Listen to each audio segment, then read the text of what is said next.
On, it's the boy Young LA, Mr. A9. We in here with my personal partner, Mikey T, the movie star. You see what I'm saying? And this report card radio, so you need to tap in and turn it up. Get your grades up. Let's go.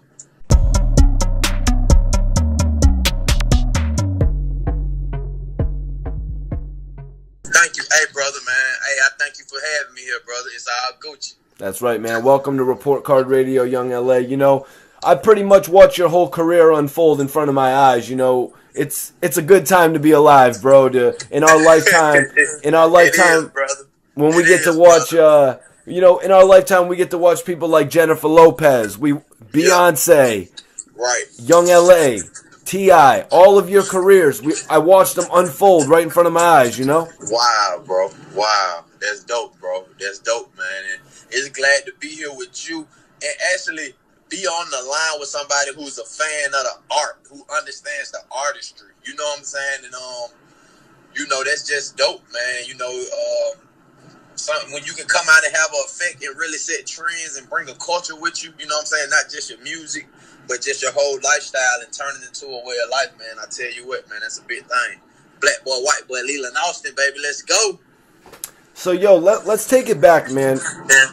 Where are you from exactly, LA?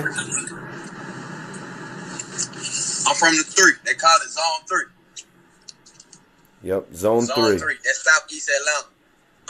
So, in between Zone 6 and Zone 3. Like, right in the middle. Well, really, they used to say Thomasville was on the borderline of Zone 6. You know what I mean?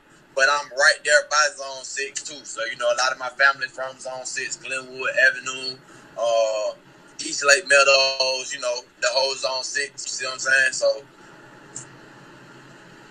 that's what's up. So, explain it to me. Like, what's the difference between a Zone 6 and a Zone 3, per se? Really, man, everything broke it down in Atlanta by the police precincts. You see what I'm saying? So, every name of the zone is just a police precinct, and that's how we got the numbers. You know what I'm saying? Zone 1, that's Bankhead area. They police precinct is the Zone 1 precinct. You see what I'm saying? So what was it like growing up in Atlanta, LA? Take me into it, man. Was it a lot of fights? Was it a lot of drug dealing, corruption? Man, born and raised at Grady Hospital, and when you grow up with all your cousins and you grow up in a house full of kids, it's always fighting. You know what I'm saying? It's sibling fighting. It ain't even more the fighting you don't know. It's goddamn you and your cousin can't stop fighting every damn day y'all get out of school. You know what I'm saying? Facts. So, we grew up and that was a part of, just growing up. You know what I mean? Who were some of the people from Atlanta, who were some of the people that you heard of, some of the people that you looked up to and, modeled yourself out of from Atlanta when you were early on? For me, in my era, it was Andre 3K for me. I kind of patterned myself after Andre 3K, not with my flow or nothing like that, or not with even my look. Andre brought different. He had a lot of individuality and personality. He was comfortable in his skin, and I kind of took that same kind of approach. Like, hey, I'm coming out with this futuristic shit. I'm on this futuristic Leland, this black boy, white boy shit. Ain't nobody at the time when I'm coming out. I didn't see nobody on that wave in the industry, and I said, that's what I'm gonna attack. That's gonna be all me. That's gonna be my thing, And like I say, I got a lot of that from just watching Andre wear the big shoulder pads in the Outkast video with the crazy pants. Like, it just was something about, his come across that made him a superstar. And I said, you know what? I want to be bigger than music. I want my aura. I want I want my fashion, my style to just say superstar. You see what I'm saying? So I always tried to be different. That must be why you used your voice, in different ways to like sing. You know what I mean? Right. Yeah, just the harmonic melodies. You know what I'm saying? At a time when, I came right in after street, trap rap. Like, even though trap is still here, not saying that, but I'm saying at that time I was coming behind the Gucci Mans and the Young Jeezys and the T.I.s. These are the guys who were ahead in Atlanta. You see what I'm saying? And my style was totally opposite, than what they had seen. It was totally different. It was almost like, what the hell this little young boy doing? Who the hell he think he is with the black boy, white boy shit? And they couldn't.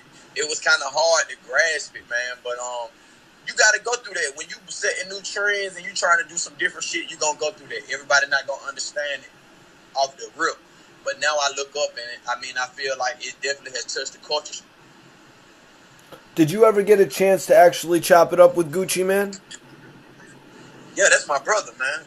Yeah, Gucci, like, that's one of the things that motivated me in the beginning. That hey, Gucci was already hot with Zaytoven. Like, they had the streets on smash already with So Icy and all these things and different mixtapes. They was on fire. And I was working with Zay at that time. If anybody really know LA and know my career, everybody know I started with Zaytoven. Before Grand Hustle, before Young Dro, T.I.P, before even it was an Ain't I, it was Zaytoven. And Zaytoven was the company of the Gucci Mans, the OJ the Juice Mans at that time, the Young Ralphs at that time who had Smash, Smash hit. So I was coming up under that. So I was already being groomed, you know what I'm saying? So, Zay basically used to just play my shit for Gucci when he used to come through the basement. Like, boy, I'm working with this new young nigga from Thomasville. He hard. Check him out. And just put my shit on. And, like, Gucci was digging my shit. You know what I'm saying? Like, to the point where it got to, like, Gucci would come pick me up from my projects in Thomasville Heights. Gucci had pulled up out there on more than one occasion. You know what I'm saying?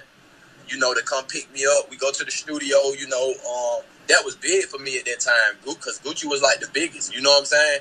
At that time in the streets, what him and Zay was doing, they was really on a breakout, and Gucci was stamping himself.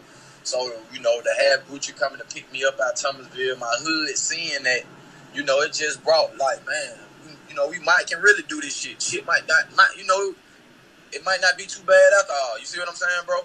And I, just shout out to Gucci for seeing something in me, at least seeing the talent if he didn't see anything else. And attaching itself to me at that time. You know what I mean? I got much love for Guwap. So was that before your deal with T.I., or was it prior to your deal with T.I., or was it during it? Nah, it was prior to my deal with T.I. Because Gucci Man was the first one coming looking for me. Guwap was the first one. Before Dro ever pulled up in the projects to come look for me, Gucci had already been coming to pick me up, and you know what I'm saying? And then I had a mixtape with Zay that I had did just by doing songs, and that shit got out. We put the mixtape out. We made like 500 CDs and just scattered them around the Zone 3 area. And Young Dro ended up getting a hold of the CD. That whole CD was produced by Zaytoven, so you can imagine what kind of beats was on it. You can imagine the production, and you got this new little young cat, Young LA, and I'm bouncing on it like ain't nobody bouncing on the Zay beat. So the sound was like a new sound. And Dro, he got the CD, and I know he liked the music or whatever. Me and him was able to meet. He was able to pull up on me for real in the bricks. You know what I'm saying? And it kind of went from there, bro. That's like the legend of how this shit began. So, can you take me into where your relationship with T.I. began? My relationship with T.I. began at Grand Hustle Studios, the old Grand Hustle Studio, which is now Street Exec Studio. But that's where my relationship began. Actually, man, it's so crazy. The first day I ever seen Tip in person, I was there to meet everybody at Grand Hustle. Dro had brought me up to the studio. I had my one mixtape on me, you know what I'm saying? Because at this time, it's T.I., man. So it's like I'm a kid in the candy store, like, waiting, you know what I'm saying? I got my mixtape. It's like, oh, shit, you know what I mean? And actually, I walked in the B room, and I was sitting in the B room, and Tip walked in the B room. He didn't know me at that point, but, his first word was, he threw up the peace sign, like, yo, bro, what up? You know what I mean? And walked back out the room. But this was my first time seeing him. And that's where the relationship began. Because, like I say, I was at Grand Hustle to play the mixtape that had caught Dro attention. You know what I'm saying? For all the executives at Grand Hustle. At this time, I'm still in the project, man. You know what I'm saying? I'm still in Thomasville Heights. I'm still in Zone 3. Dro came to get me, and we went up to the studio. We played the records, and that day, man, I solidified myself. You know what I'm saying? That day was a big step for me. That day was a big day for my career. You know what I'm saying? It was the introduction, and it was the rollout for me. And I felt like at that time, man, T.I. was the biggest. That was the biggest. You talking about being signed with an artist and a professional. To have a chance to experience being signed with a guy like T.I. At that time was irreplaceable experience. You know what I'm saying? I mean, I can't say enough, but I know I had the star power, and I was where I was supposed to be. You know, I tell you what, when I signed that deal with Grand Hustle, no shortly than eight months later, the world knew who I was. The world knew I had the potential, not just T.I., not just Young Dro. So everything they thought about me and everything they seen in me, they were correct about it. I was the star they seen, and it started to show all over the Billboard charts and everywhere in the entertainment industry. How did you go on to form a relationship with this guy and later go on to record A9? Well, a lot of that groundwork a lot of that shit came from me already putting in work in the street. See, I came up in an era where you had to go to 3 or 4 clubs a night. You couldn't be hot in Atlanta if nobody seen you. It's different now with, the social media and the tools that you got. You can hide behind social media. You really don't got to come out and network in the streets. Well, man, when I came up, my era, if you didn't go to 3 clubs a night, you was not hot in Atlanta. If the city didn't see you at 3 different spots and you weren't then you weren't hot, because the guys who was hot was the guys who did the leg work. So what I mean when I say that is we had put in so much leg work on A9. If you remember, it was 3 versions of A9. Before T.I. and Dro even got on A9, the first version was me and Dashay. Me and Dashay. And Dashay is like Dro cousin. Because at this time, I was just signed to Grand Hustle, and I was basically stuck in the recording room and told to produce. That's basically what it was. Like, everybody wanted to see, okay, we signed this guy. What can he produce? What can he do? And so a lot of my sessions, Dro wouldn't be there because he was hot at the time. You had Best Thing smoking, like he out of town, he doing shows, T.I.P busy, they gone. I'm just the new guy in the studio recording cuts. But I tell you what, one day me and Dashay recorded this cut called A9, and shit ain't never been the same for me ever again in my life. You know what I'm saying? Facts. When me and Dashay recorded that record, we knew we had one. And so Tip had a club called Crucial. It's the infamous club in Atlanta called Club Crucial. It's on Bankhead Highway. Well, me and Shay decide, hey, we're going to go make sure we perform this in Crucial. So what started to happen, every time we performed the record, the response was so crazy. And it went from me doing the Grand Hustle open mics, and I would win every, 3, 4, 2 months straight. Like, ain't that, was we breaking it. And by the time we had a short situation with that Shay ended up going down the road, you know what I'm saying? He had to go do some time. And Grand Hustle made an executive decision to take Dashay off the record and now put Big Country on the record. You watching Ain't Not unfold in front of your eyes. So now Big Country is on the record. So now I actually have a Grand Hustle artist on the record with me. PSC. Big Country King. And shout out to PSC, Pimp Squad Click. Because at that time, Big Country King and PSC, they was on fire. You know what I'm saying? That was Pimp Squad Click. I grew up listening to Big Country and Matt Bowman. You know what I'm saying? Listening to PSC. Seeing how they came up. And when Country got on that, it kept growing. So what happened was when Big Country got on the record, I started going on the road immediately with Big Country. I was getting 1,500, 2,000 a show, and people didn't even know it. Like, it was like Tip and Dro, like, hold on, he already getting paid show? You know what I'm saying? And I mean, when that song came on Country Set, it did the same thing every time that it did, every time I performed it. It went crazy. And from there, once the record got so big, it got to the radio. Like, they start playing it in the mix shows on the radio stations. It just started spreading, bro. And it spread enough to catch the attention of Dro and T.I. You know what I'm saying? And when it got to that level, it was like they had no choice but to come get on that song because it just made sense for business at that time, And when them guys jumped on it, we had #1 song in the country. Were you around Grand Hustle when BG was actually with the camp? Yeah, BG was my man. I was the one he called as soon as he come in town for the street shit. You know what I'm saying? The pharmaceuticals and shit. You see what I'm saying? Yeah, I was his go-to man. That's my boy though, man. Like TC from from Chopper City. That's how I got on the song with BG, TC, and Bun B, and Yo Got It. So tell me a little bit about BG and how he was rocking with Grand Hustle, man. BG authentic, man. Like, he's just one of them ones, bro. He remind me of myself because it's like, you get them kind of artists who just remain humble, man, and just remain approachable. And just like he never went big, he never went arrogant. Like he was approachable, he was humble. Like a guy who really been through something, like a street guy who really appreciate. You know what I'm saying? He didn't really. He was just a real individual, bro. That's all. He was just real, bro. And just being around BG, being a fan of the Hot Boys, and just seeing that, growing up on that shit in middle school and shit like that, and just being his presence to be on records with him. They need to free him ASAP. Could you tell me what type of a relationship that BG had with T.I.? Did you ever get to see them in the studio together? I just know, man, BG was around a lot. When they was putting that venture together with the Chopper City with T.I., I know BG was around a lot. Yep. He definitely was. Too Hood for Hollywood is what it was called. Man, listen, man, don't play with BG, man. You can't put no cap on that boy. No cap. Free BG. Shout out my guy Hot Boy Turk, man. He always be keeping me updated, Shout out Turk. Shout out TC. I just had a chance to see Turk the Super Bowl we lost Atlanta when we went out, man. I hate to say it on this big interview, but though the infamous Super Bowl, we was up 28-3 or something like that, man.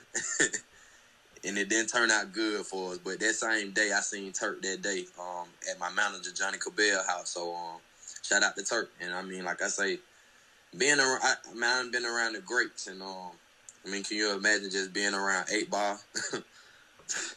Facts, man. Come on, man. It's Ball right here, man. MJG,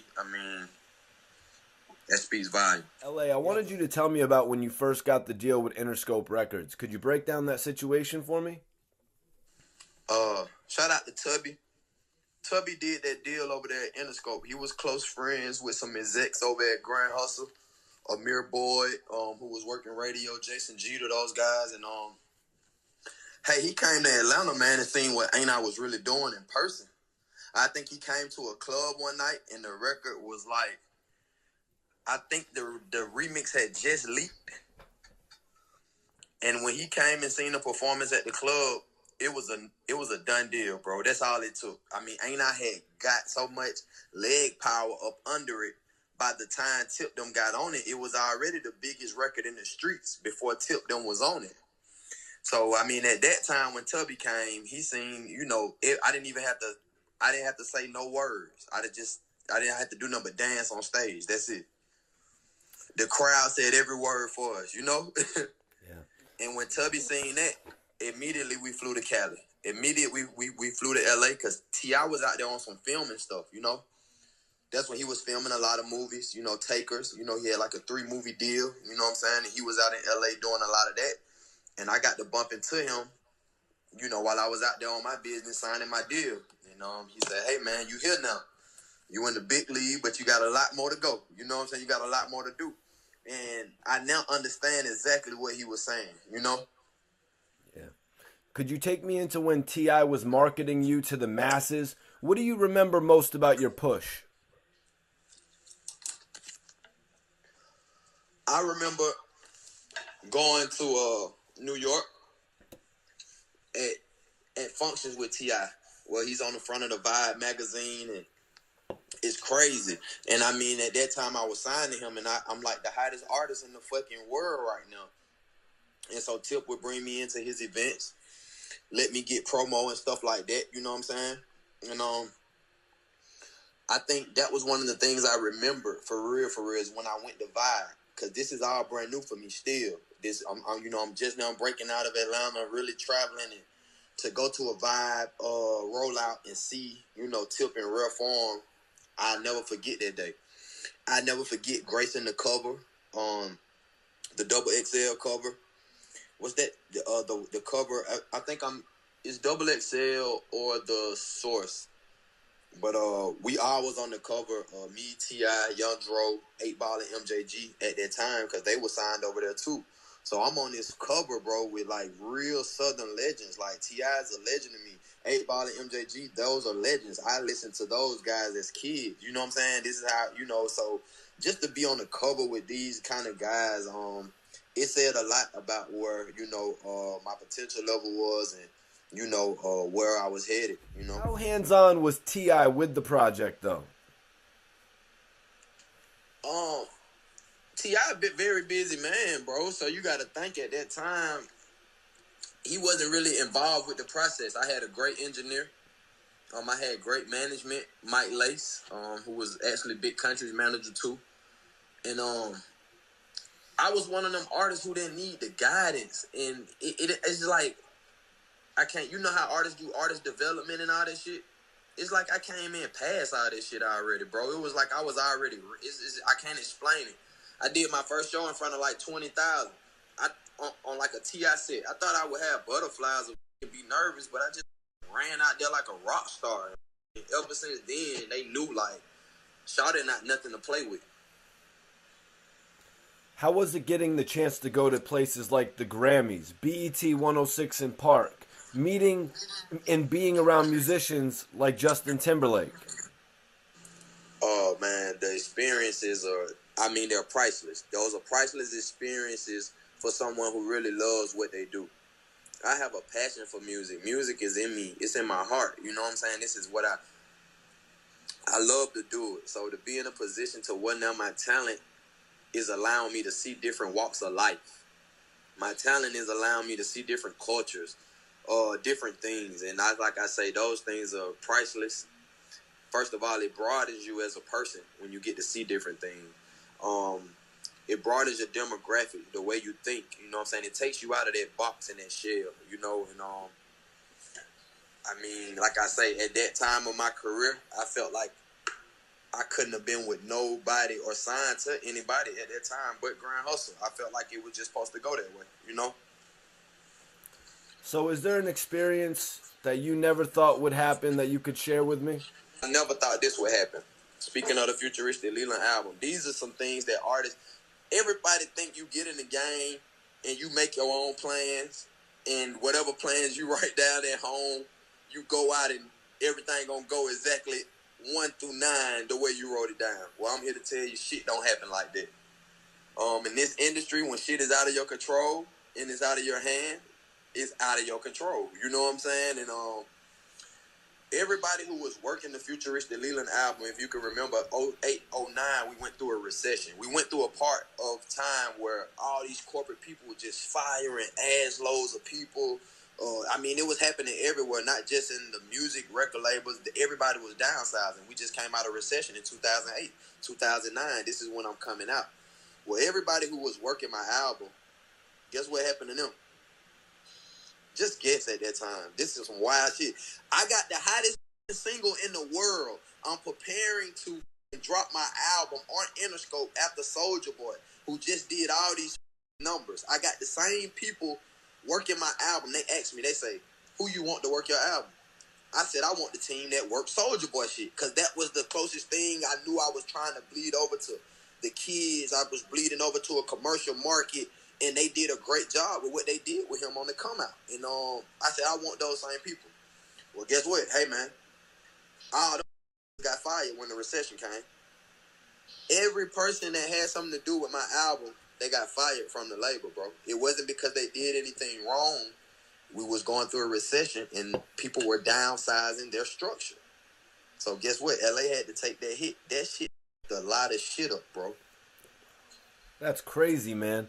When they got fired, bro, my whole push up, and not to mention that, you know, I'm signed to T.I. and Grand Hustle at the time, and now T.I. is starting to have issues that he's dealing with legally. All that shit can slow everything down. That means the boss is slowing down. He's going through what he's going through legally. Everyone who was just working your record, Leland Austin, your album, they just got fired. And on top of that, on the release of Futuristic Love, guess who passes away? One of the greatest of all time. At that time, Michael Jackson. If you remember when Michael Jackson passed, he passed right around the time release of Futuristic Love. So, you know, when you get a new record, you got to go for ads to radio to get the record up. You see what I'm saying? You send it out and you go for ads. And how many stations add your record? That's how you see an urban record. They might post, say, the #1 added record in radio. Well, guess what? I got the #1. I got the hottest single out. I'm coming with Futuristic Love. But at that time, I can't get any ads on radio because the radio station not playing nothing but the king, who is Michael Jackson. Those are three big steps that had a lot to do with my album never coming out. A lot of people thought, oh, they didn't drop his album, they put him on the shelf for whatever reason, they did this. Nah, but these are the things that happened. I remember when I heard the news from my manager, I'm like, what the hell you mean everybody fired? Like, what do that mean for Young LA? Like, the hottest, like, what does that mean for me? And it wasn't good. Just as far as my come out, not saying that it stopped me, because it never stopped me. Now, do you feel disappointment in the sour taste in your mouth after something like that? You definitely do. Because, I mean, not only is my album not out, I got the still one of the hottest records in the world right now, ain't I? So that was a hard pill for me to swallow, bro. It was. I want you to tell me about your connection with Young Dro. Man, that's my brother right there. That's my brother for life. Because he believed in the shit before it even got there.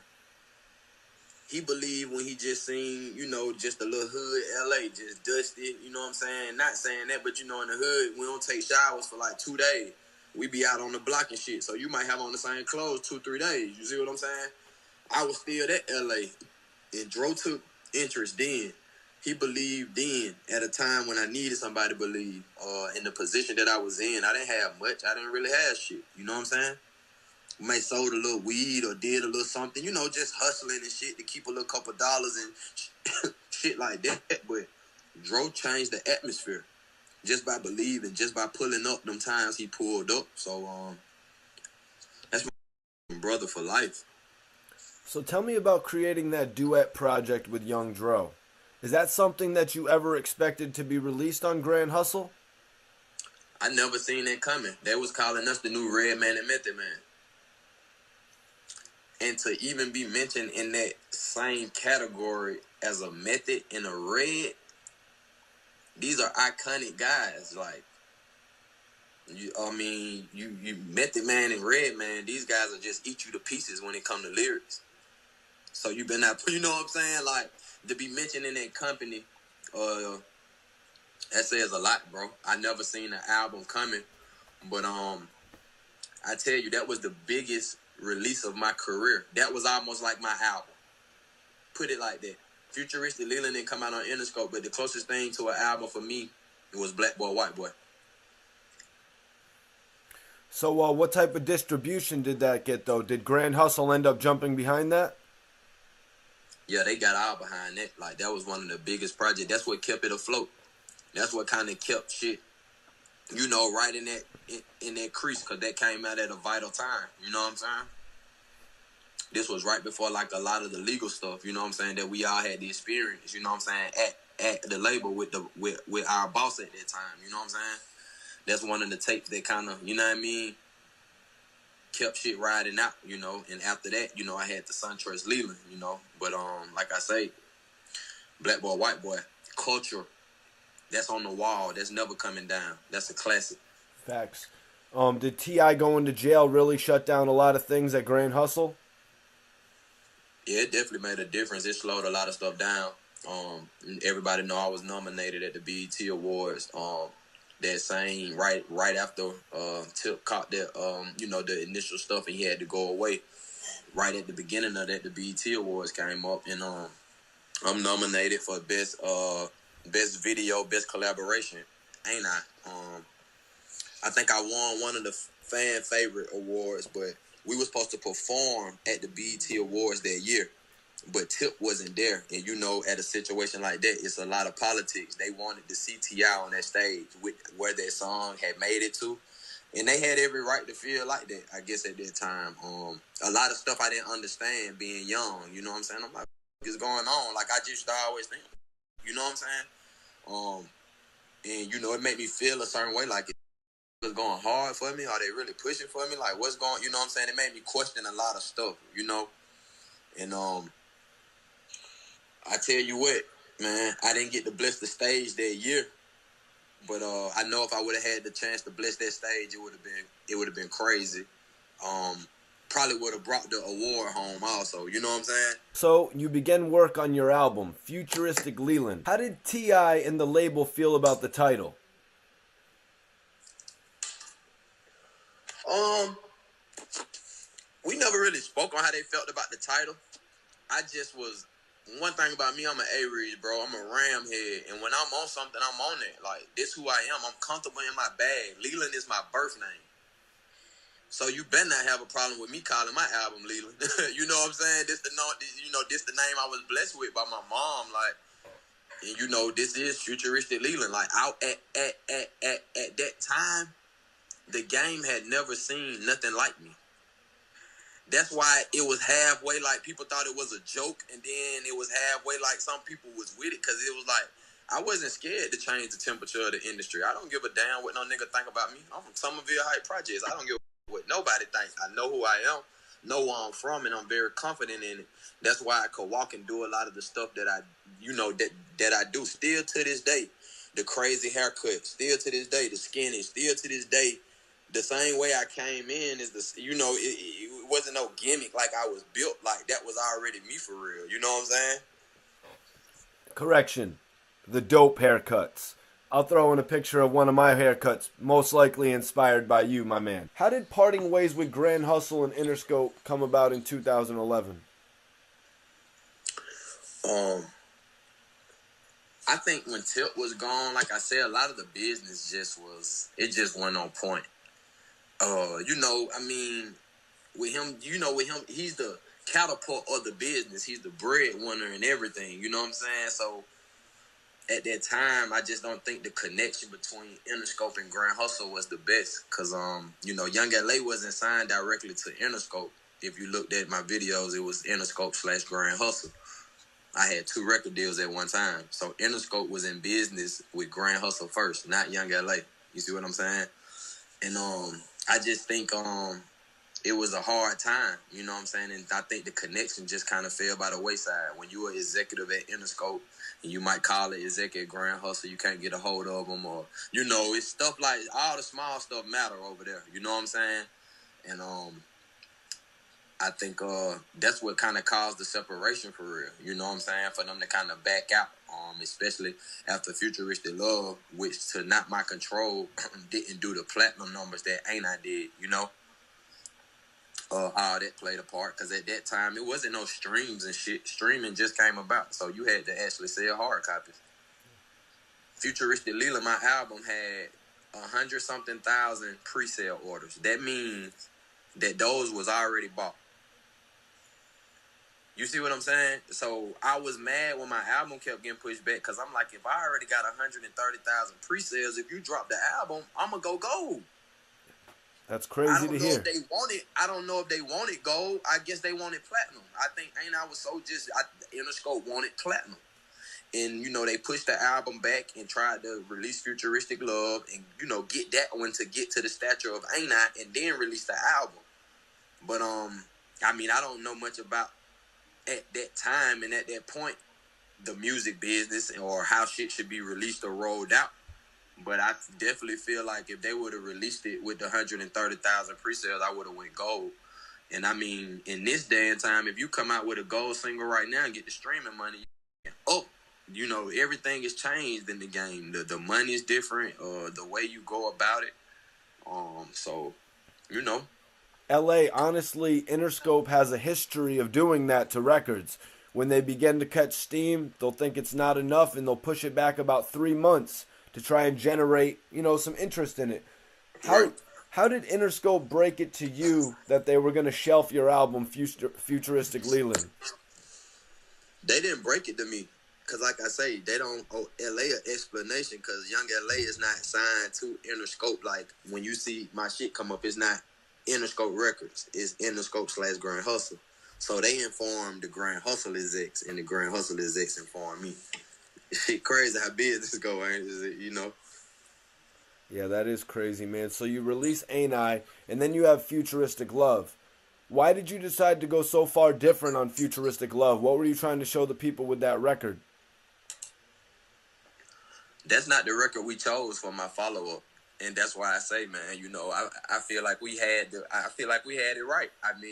We didn't choose Futuristic Love. Of course, Interscope chose Futuristic Love because it's a big-ass commercial-sounding record. Mainstream as hell, and if you know record labels, that fits towards what record labels like to do. We didn't want to go with that record. We told them in the meeting what the next record was and what was the next hit. And if they would have went with how we went, I promise you, I would be, and you know, it would have been a way different turnout. Do you know what record we said? We told them in the meeting. We didn't want no fucking futuristic love, man. LA just dropped Ain't I? You think I'm trying to come my second single? I need that. That's a third single, fourth type single to me. It's not a second single.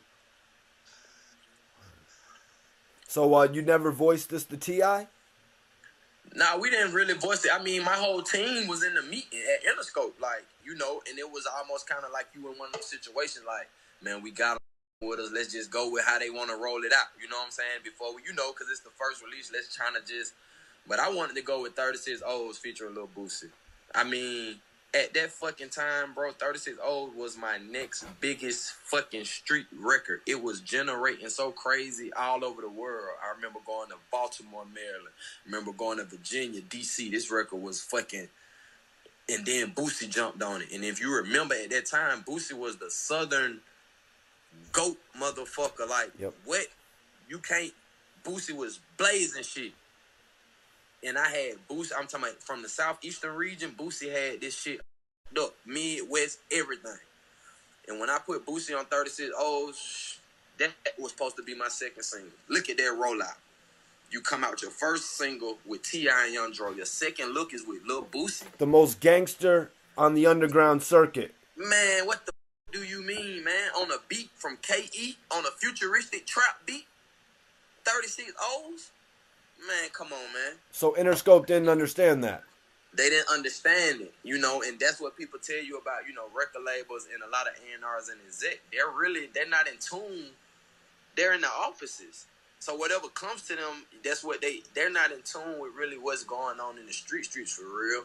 And I don't think they seen what I seen in 36 O's, but those were the kind of records that, you know, I feel like I would have been one of the first artists blazing a trend on those kind of sounding records being the biggest singles in the world. You see what I'm saying? Because now, if it don't sound like those are the biggest sounds right now. You know what I'm saying? You got, you know, a lot of artists winning with the street sound and those records like that, and they going to the top. You know, and at that time, it wasn't nothing that sounded like 36 O's. And I just to pull that up. And not to mention, I had the biggest record in the world. So you come back with Lil Boosie, it's like, oh, it's a wrap. It would have showed how authentic you were as well.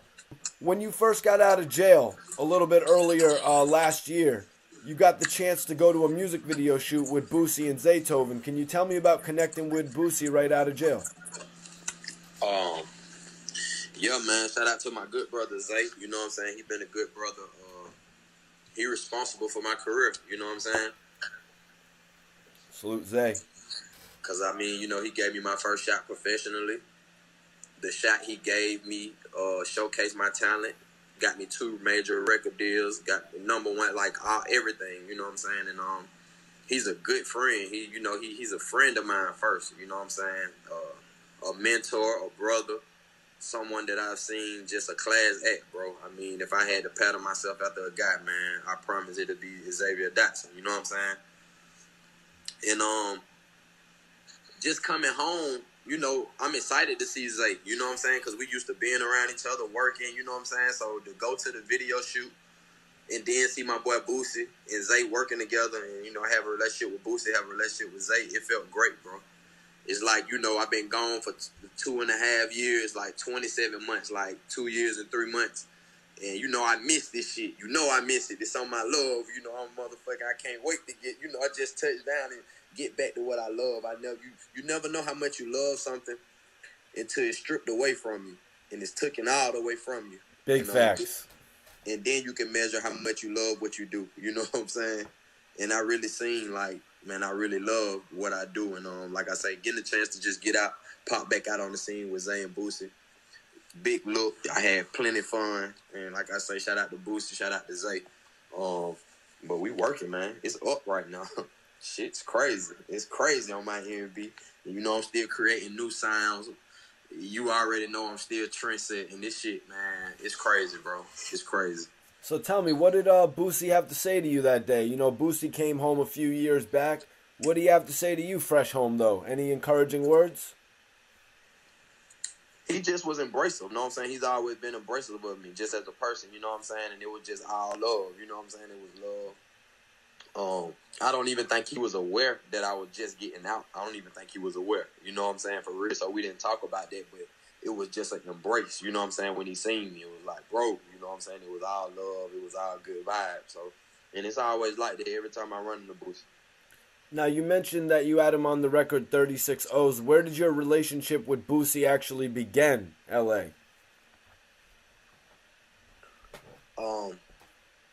When I had a chance to get a feature on 36 O's and I had a chance to get a feature on We In This Thing, I felt like We In This Thing should have came after the Boosie feature. Because We In This Thing, I had Cameron and Votto on that. If you remember the years that was, Cameron, that was Rico. That's my favorite artist, bro. Like, I am a fan of Cam. I'm talking about, bro, I might be the biggest Cameron fan. And salute to Votto as well. And salute to Votto. And I was just always a fan of Dipset, bro, and just everything they did. So when I got it, and then Paid in Full happened, you know what I'm saying?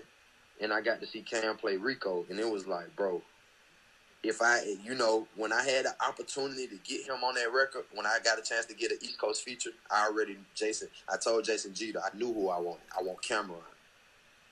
And that should have been my setup. It should have been Ain't I featuring Young Dro and T.I.